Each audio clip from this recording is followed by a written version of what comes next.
Howdy. Old Bubba here again today. I want to talk to you about something we started last week about the Constitution. And I hope particularly all the folks here in South Carolina will pay attention to this and do some serious thinking about it. Last week we pointed out that all three branches of the federal government have for decades been misapplying, misusing, and abusing the Constitution in order to grab more power for the federal government. Folks, we're in a mess. And so we talked about that mess last week. And so today I want to begin to talk about, well, what can we do about it? Where can we find the solution to this problem? Well, I believe the solution is right before us. I believe that it's in the Constitution itself. I want to read you here Article 5 of the Constitution, and this is important, so listen carefully.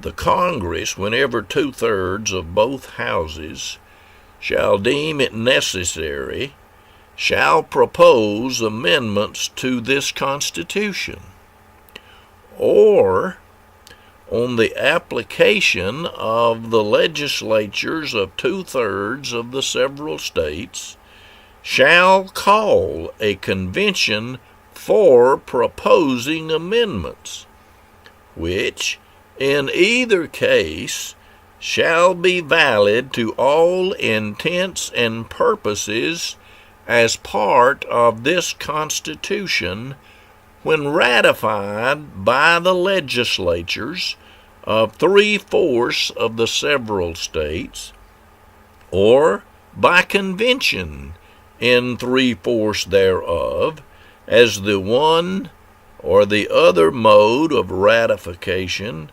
may be proposed by the Congress. Folks, the founders were wise people, and they understood that people who got a hold of power would want not only to hold on to it, but to keep increasing it so that they would be almost invulnerable. Well, that's what's been happening. And I believe right here is our opportunity. It talks about two ways to propose amendments to the Constitution. Now, there are some conservatives out there, good people, who say, no, we don't need to try this second thing here about the states. We just don't need to mess with the Constitution. It's too dangerous. It's no good. Well, I want to give you something to think about in regard to that. You know, America was a pretty rural place when the founders started this country. Suppose they had written an Article 5 on the subject of how to milk a cow. And suppose they said that option 1 is to put the cow up on a platform and milk standing up. Or option 2 would be to leave the cow on the ground to get yourself a little stool and sit down and milk. Now, for those who say we should stay away from this article in the Constitution, it's messing with it, I want to ask you this question. If they'd written this about milking a cow, would it be constitutional to milk a cow standing up? Of course. Well, what about if they milked a cow while sitting down? Would it be just as constitutional? Absolutely. And some might say, well, let's just let the Congress do it anyway. Folks, has the Congress done that? Have they produced amendments that would rein in the federal government to force it in chains, as Jefferson said, to be bound to the Constitution? They have not done it, folks. And I guarantee you the ones that we have are not going to do it either. So, we're left with this second choice. Now, some folks might say, well, why do the states need to be the ones having this convention to propose the amendments? Well, I want to remind the people of something that I think most people in America don't have a clue about.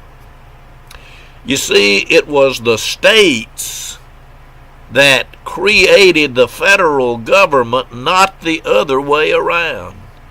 And folks, it is a fact in nature that the Creator is greater than the created. And when we start trying to have the created be in charge of the creators, chaos reigns, and that's what we have today. So we need to have our legislators here in South Carolina to understand that we're in favor. It's not a constitutional convention going to rewrite the whole Constitution. It is a convention for proposing amendments.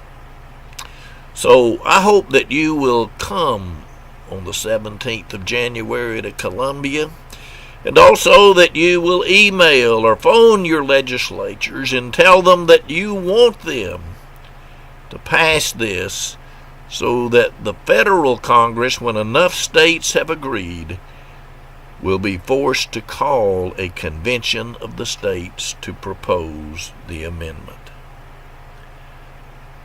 Folks, this kind of notion of the pressure of the states were evident in the founding of the country. There were several states that refused. They balked at ratifying the Constitution unless they had promises that they could believe that a Bill of Rights would soon be added, and that was done. It was the pressure of the states that has made it where we have the Bill of Rights, which is really the heart of the Constitution today. So it's time for the people of the states to stand up and to speak up and to get this done. You can go to the website conventionofstates.com, read more about it, and sign the petition. This is old Bubba. I thank you for your time, and may God bless you.